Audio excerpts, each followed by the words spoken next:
Chapter 26 of the 13th Greatest of Centuries by James Walsh. Great Beginnings of Modern Commerce. For our present eminently commercial age, nothing of all the accomplishment of the 13th century will probably possess livelier interest than the fact that, in spite of what must have seemed insuperable difficulties to a less enterprising generation, the men of that time succeeded in making such business combinations and municipal affiliations, besides arranging various trade facilities among different peoples, that not only was commerce rendered possible and even easy, but some of the most modern developments of the facilitation of international intercourse were anticipated. The story of the rise of this combination of many men of different nations, of many cities whose inhabitants were of different races and of different languages, of commercial enterprise that carried men comparatively much farther than they now go on trade expeditions, though we have thought that our age had exhausted the possibility of progress in this matter, cannot fail to have an interest for everyone whose attention has been attracted to the people of this time, and must be taken as a symbol of the all-pervading initiative of the generations which allowed no obstacle to hinder their progress and thought no difficulty too great to be surmounted. In beginning the history of the great commercial league which in the 13th century first opened men's minds to the possibilities of peace and commerce among the nations, and, alas that it should be said, did more perhaps than any other agent except Christianity to awaken in different races the sense of the brotherhood of man, the English historian of the Hanseatic League, Miss Zimmern, in the Stories of the Nations, said, quote, "There is scarcely a more remarkable chapter in history than that which deals with the trading alliance or association known as the Hanseatic League. The League has long since passed away, having served its time and fulfilled its purpose. The needs and circumstances of mankind have changed, and new methods and new instruments have been devised for carrying on the commerce of the world. Yet, if the League has disappeared, the beneficial results of its action survive to Europe, though they have become so completely a part of our daily life that we accept them as matters of course, and do not stop to inquire into their origin." Close quote. This last declaration may seem surprising, for comparatively few know anything about this medieval commercial league, yet the effects claimed for it are only what we have seen to be true with regard to most of the important institutions of the period. They were the origins of what is best in our modern life. Like many of the great movements of the 13th century, the origin of the Hanseatic League is clouded somewhat by the obscurity of the times and the lack of definite historical documents.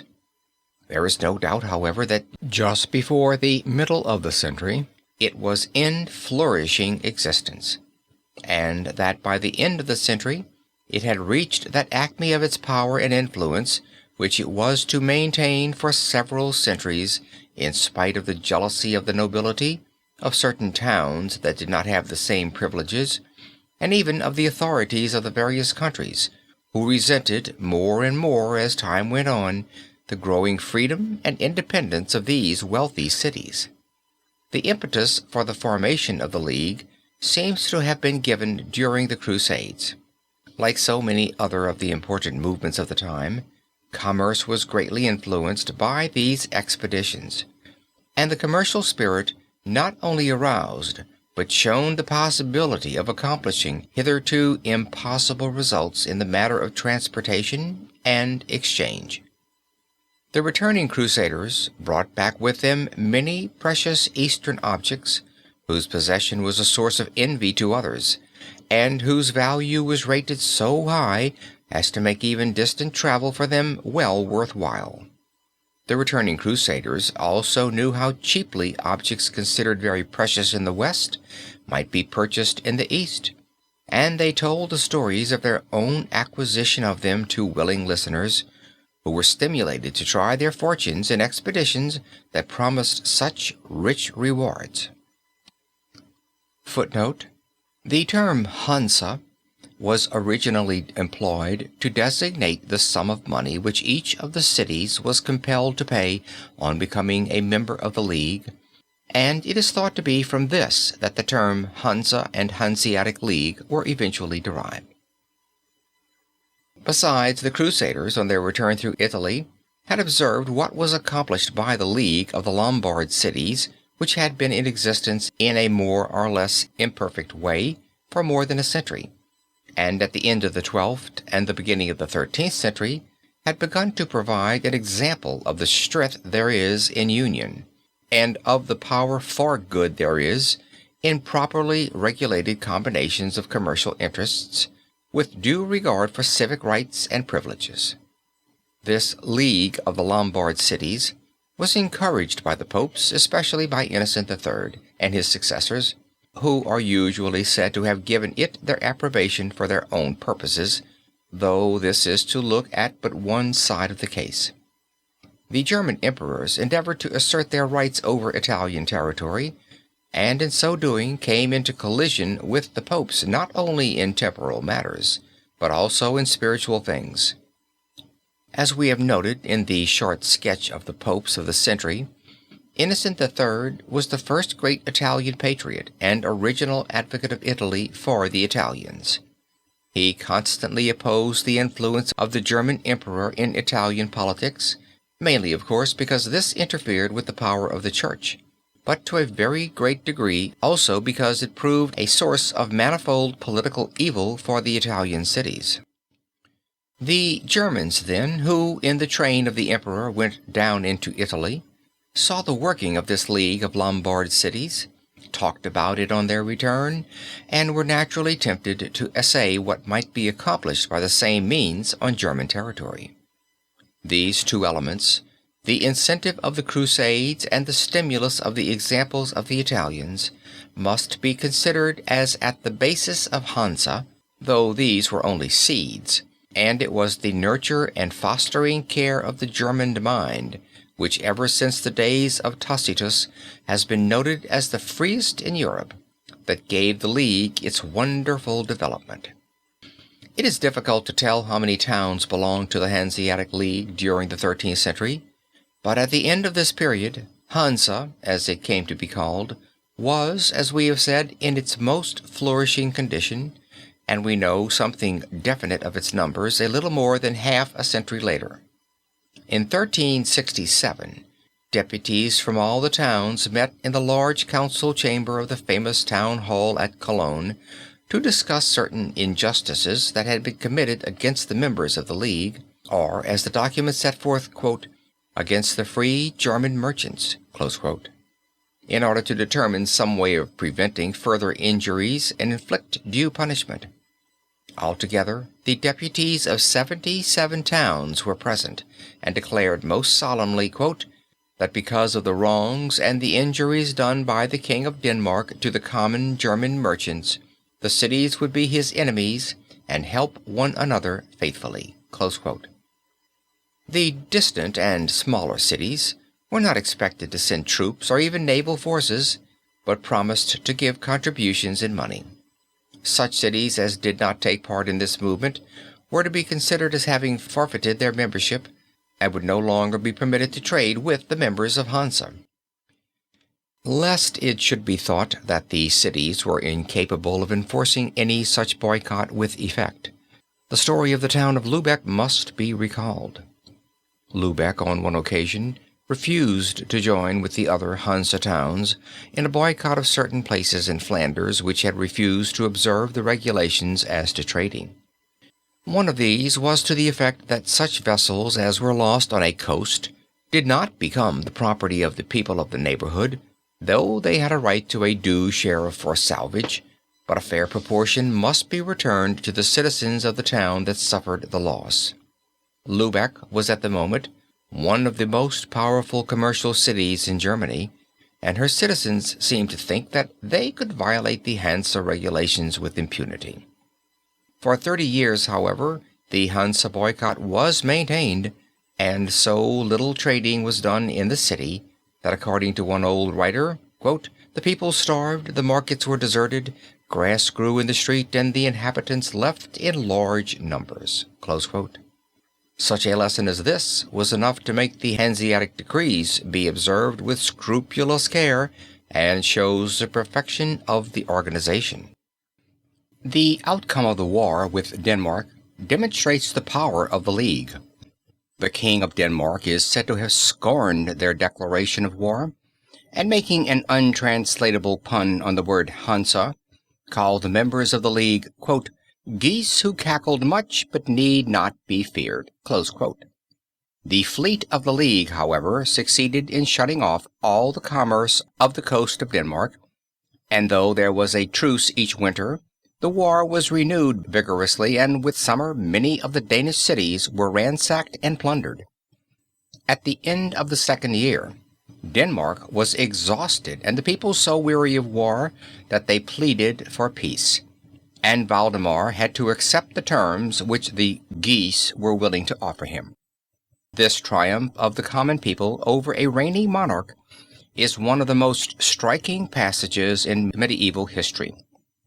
It comes about half a century after the close of the 13th, and is evidently the direct result of the great practical forces that were set in movement during that wonderful period, when the mighty heart of humanity was everywhere bestirring men to deeds of high purpose and far-reaching significance. As a matter of fact, Hansa became, very early in its career, one of the firmest authorities in the midst of these troubled times, and meted out unfailingly the sternest justice against those who infringed its rights if they were outsiders, or broke the rules of the League if they were its members. It was ever ready to send its ships against offenders, and while it soon came to be feared, this fear was mingled with respect, and its regulations were seldom infringed. It is a most interesting reflection that, as its English historian says, quote, "never once in the whole course of its history did it draw the sword aggressively or against its own members." Close quote. While it was ever on the lookout to increase its power by adding new cities to the League, cities were not forced to join, and when it meted out punishments to its members, this was not by levying of war, but by fines, the refusal to pay these being followed by the declaration of boycott, which soon brought the offender to terms. War was only declared in all cases as a last resort, and the ships of the League were constantly spoken of and designated in all documents as peace ships, and even the forts which the League built for the protection of its towns, or as places where its members might be sure of protection, were described as peace-burgs. Unfortunately, the lessons of peace that were thus taught by commerce were not to bear fruit abundantly for many centuries after the 13th. It is practically only in our own time that they have been renewed, and the last generation or two has rather plumed itself over the fact that trade was doing so much to prevent war.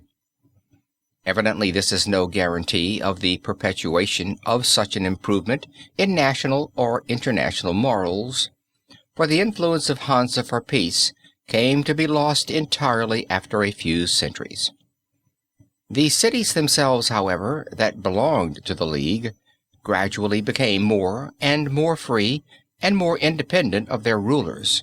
It was thus, in fact, that the free cities of Germany had their origin, and in them much more of modern liberty was born than has ever been appreciated, except by those whose studies have brought them close to these marvelous medieval manifestations of the old spirit of Teutonic freedom. The names of most of the cities that were members of the Hansa League are well known, though it is not easy to understand, in the decrepitude that has come over many of them, how they could have been of so much importance as has been claimed for them in the Middle Ages. All the cities of the North Sea and the Baltic Sea were united together, and while we think of these as German, many of them really belonged to Slav people at this time, so that the membership of a number of Russian cities is not surprising. While the Rhenish cities were important factors in the League, Cologne indeed being one of the most important, Bremen and Hamburg and both the Frankfurts and Rostock and Lübeck and Stralsund and Tangermund and Warnemund were important members. Novgorod was founded by Hansa for the purpose of trading with the Orientals, and the Volga, the Dnieper, the Dwina, and the Oder were extensively used for the purpose of transporting goods here and there in Central Europe. One of their most famous towns, Winetha in German, Julin in Danish, disappeared beneath the waters of the Baltic Sea and gave rise to many legends of its reappearance. It is hard to realize that it was so important that it was called the Venice of the North and was seriously compared with its great southern rival.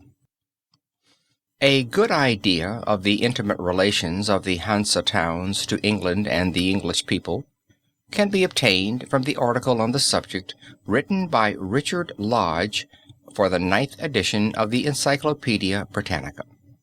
A single paragraph of this compresses much of the external and internal history of the rise and development of Hansa.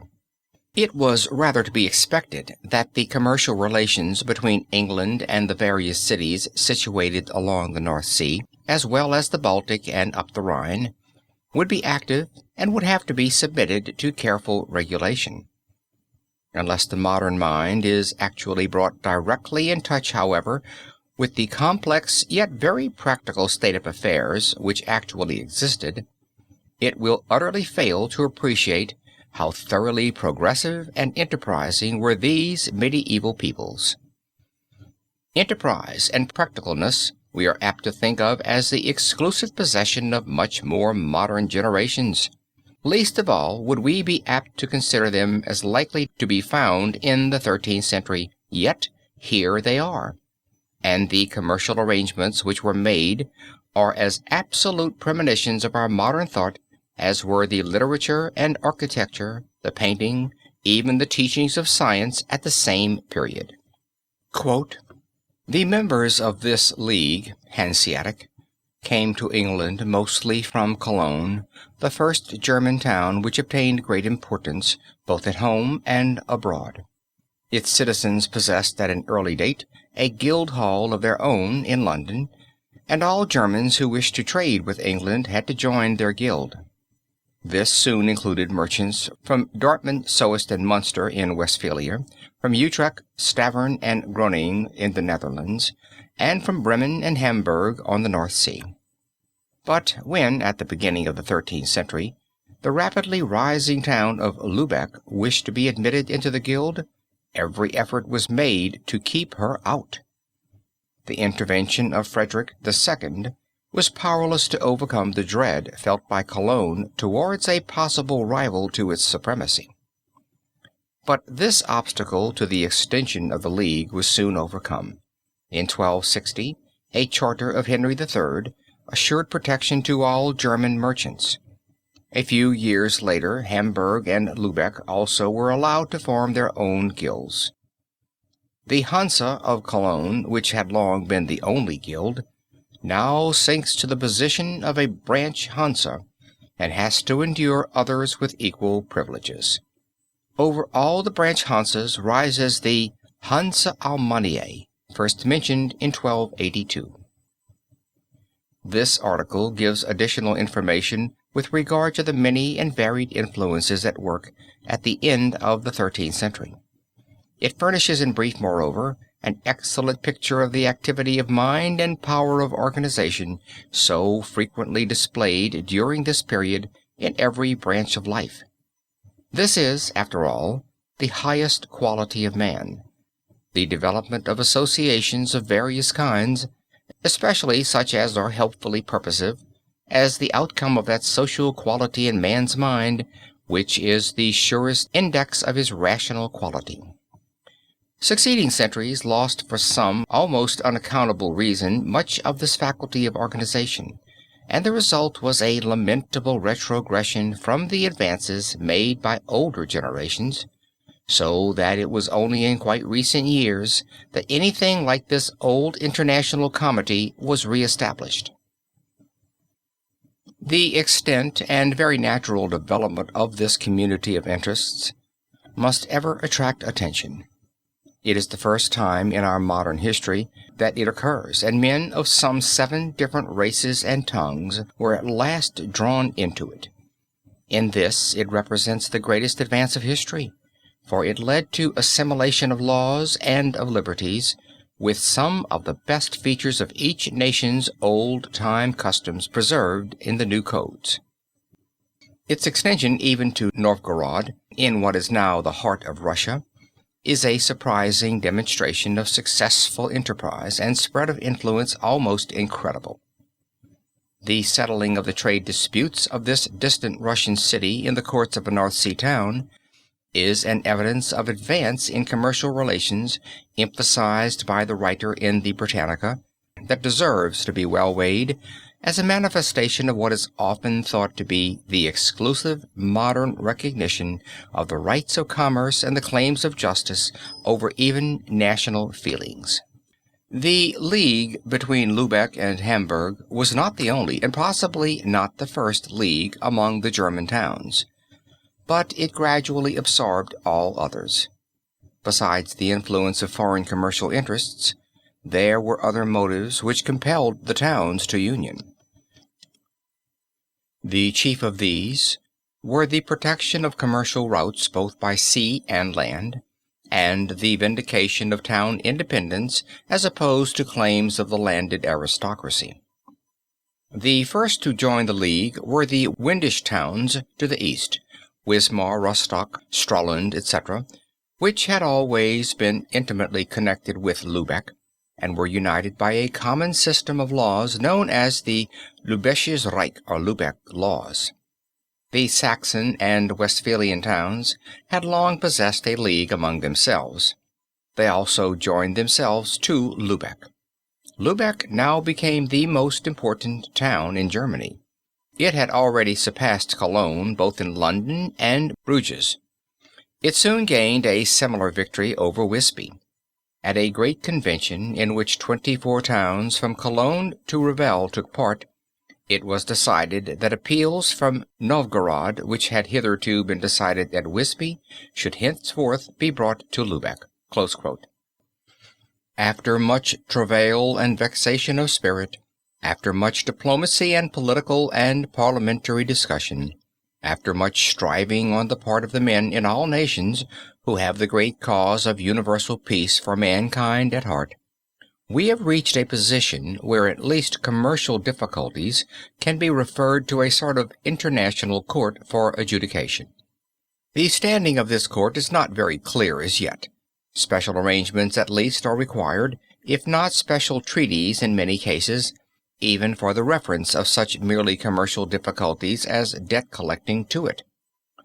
In the last quarter of the 19th century, special tribunals had to be erected for the settlement of such difficulties between nations.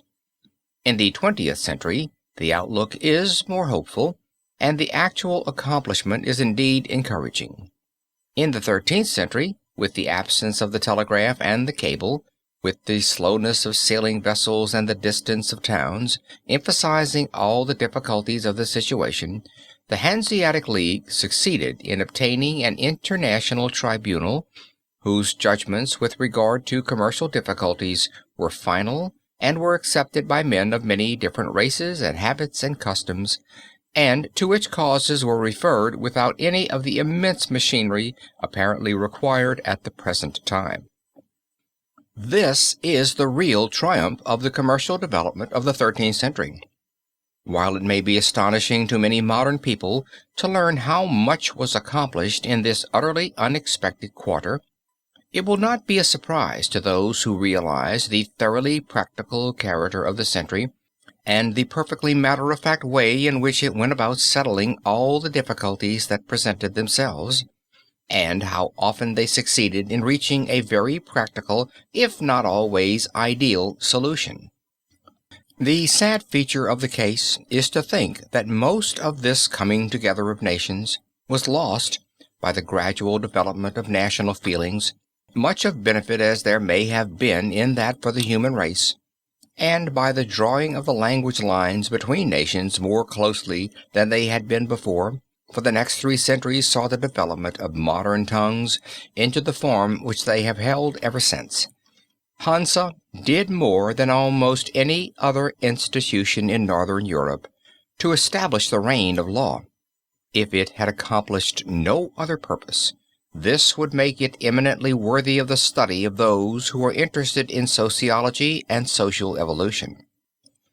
Before the time of Hansa, the merchant by sea or land was liable to all sorts of impositions, arbitrary taxes, injustices, and even the loss of life as well of his goods. As Hansa gained in power, however, these abuses disappeared. Perhaps the most noteworthy improvement came with regard to navigation.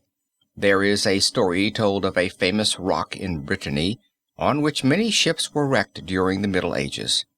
Even as late as the 13th century sometimes, false lights were displayed on this rock with the idea of tempting vessels to their destruction on it. Everything that was thrown ashore in the neighborhood was considered to be the property of the people who gathered it, except that a certain portion of its value had to be paid to the lord of the manor. This worthy representative of the upper classes is said to have pointed out the rock to some visiting nobleman friends one day, and declared that it was more precious to him than the most precious stone in the diadem of any ruling monarch in Europe. This represents the state of feeling with regard to such subjects when Hansa started in to correct the abuses. It may be looked upon as a serious disgrace to the 13th century that such a low state of ethical feeling should have existed, but it is the amelioration of conditions which obliterated such false sentiments that constitutes the triumph of the period. On the other hand, we must not with smug self-complacency think that our generation is so much better than those of the past. It is easy to be pharisaical while we forget that many a fortune in modern times suffers shipwreck on the coasts of business and investment because the false lights of advertising intended to deceive are displayed very prominently for those who are only anxious, as were the mariners of the olden times, to make their fortunes. Doubtless, too, the proprietors of many of the papers which display such advertisements, and it is nonsense to say that they are unconscious of the harm they do, are quite proud of the magnificent revenue that their advertising columns bring to them, as was the Breton noble of the 13th century. Man has not changed much in the interval. Lest it should be thought that even the present-day initiation into secret societies of various kinds is the invention of modern times, it seems well to give some of the details of the tests through which those seeking to be members of the Hanseatic League were subjected by those who were already initiated. It may possibly seem that some of these customs were too barbarous to mention in the same breath with the present-day initiations, but if it is recalled that at least once a year some serious accident is reported as the result of the thoughtless fooling of frat students at the universities, this opinion may be withdrawn.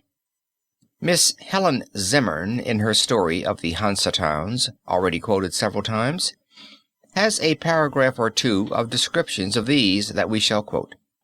It may be well to remember that these tests were not entirely without a serious significance for the members of the Hansa. Much was expected of those who belonged to the Hansa Guild.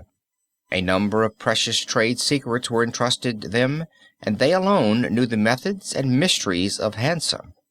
In order that these might not by any possibility be betrayed, the members of Hansa who lived in foreign countries were forbidden to marry while abroad, and were bound under the severest penalties to live a life of celibacy. They were not supposed to be absent from the houses assigned to them during the night, and their factories, so called, or common places of residence, were guarded by night watchmen and fierce dogs in order to secure the keeping of these rules. Besides, torture was a very common thing in those times, and a man who belonged to a country that happened to be at war for the moment might very easily be subjected to torture for some reason or another, with the idea of securing important information from him. If the members of Hansa wanted to be reasonably assured that new members would not give up their secrets without a brave struggle, they had no better way than by these tests, for which there was therefore some excuse. As to the brutality of the tests, perhaps Miss Zimmern, in maidenly way, has said too much. We commend her paragraphs to the modern committees of reception of college secret societies, because here, as elsewhere, this generation may get points from the 13th century. Quote, "We cannot sully our pages by detailing the 13 different games or modes of martyrdom that were used at Bergen. Our more civilized age could not tolerate the recital. In those days they attracted a crowd of eager spectators, who applauded the more vociferously the more cruel and barbarous the tortures. The most popular were those practices known as the smoke, water, and flogging games. Mad, cruel pranks calculated to cause a freshman to lose health and reason. Truly Dantenesque hell tortures were these initiations into Hansa mysteries. Merely to indicate their nature, we will mention that for the smoke game, the victim was pulled up the big chimney of the shooting, while there burned beneath him the most filthy materials, sending up a most nauseous stench and choking wreaths of smoke. While in this position, he was asked a number of questions to which he was forced, under yet more terrible penalties, to reply. If he survived his torture, he was taken out into the yard and plied under the pump with 6 tons of water." Close quote. Even the water cure is not new. There was a variety about the tests at different times and places that show no lack of invention on the part of the members of Hansa.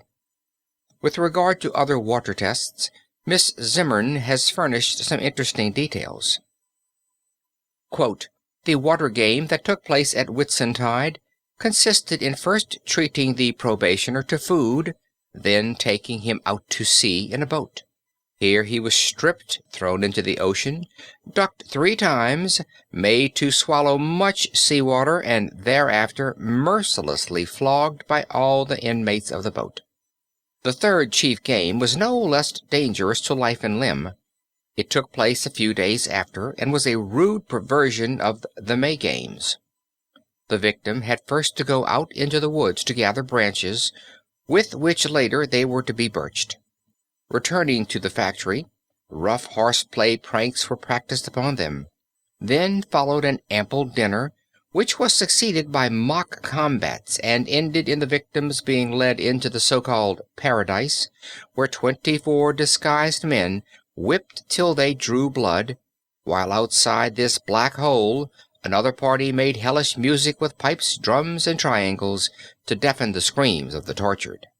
The game was considered ended when the shrieks of the victim were sufficiently loud to overcome the pandemonic music." Close quote. Some of the extreme physical cruelties of the initiations our modern fraternities have eliminated, but the whole story has a much more familiar air than we might have expected. Probably the most interesting feature of the history of the Hanseatic League is the fact that this great combination for purposes of trade and commerce proved a source of liberty for the citizens of the various towns, and enabled them to improve their political status better than any other single means at this precious time of development of legal and social rights. This is all the more interesting because great commercial combinations with similar purposes in modern times have usually proved fruitful rather of opposite results. A few persons have been very much benefited by them, or at least have made much money by them, which is quite another thing, though money is supposed to represent power and influence, but the great mass of the people have been deprived of opportunities to rise and have had taken from them many chances for the exercise of initiative that existed before. There is a curious effect of Hansa upon the political fortunes of the people of the cities that were members of the League, which deserves to be carefully studied. As with regard to so many other improvements that have come in the history of the race, It was not a question so much of the recognition of great principles as of money and revenues that proved the origin of amelioration of civic conditions. These commercial cities accumulated wealth. Money was necessary for their rulers, for the maintenance of their power, and above all for the waging of war. In return for monies given for such purposes, the cities claimed for the inhabitants and were granted many privileges. These became perpetuated, and as time went on, were added to as new opportunities for the collection of additional revenues occurred, until, finally, an important set of fundamental rights with documentary confirmation were in the hands of the city authorities. One would like to think that this state of affairs developed as the result of the recognition on the part of the ruling sovereign of the benefits that were conferred on his realm by having in it or associated with it an important trading city whose enterprising citizens gave occupations to many hands. This was very rarely the case, however, but as was true of the legal rights obtained by England's citizens during the 13th century, it was largely a question of the coordination of taxation and legislative representation and the consequent attainment of privileges.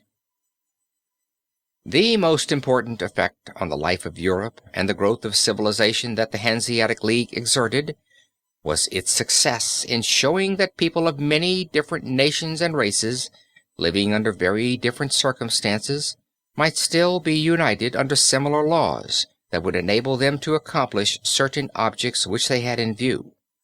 Germans, Slavs, and English learned to live in one another's towns, and while observing the customs of these various places, maintained the privileges of their homes. The mutual influence of these people on one another, many of them being the most practical and enterprising individuals of the time, could scarcely fail to produce noteworthy effects in broadening the minds of those with whom they came in contact. It is to this period that we must trace the beginnings of international law. Hansa showed the world how much commercial relations were facilitated by uniform laws and by just treatment of even the citizens of foreign countries. It is to commerce that we owe the first recognition of the rights of the people of other countries even in times of war. If the Hanseatic League had done nothing else but this, it must be considered as an important factor in the development of our modern civilization and an element of influence great as any other in this wonderful century.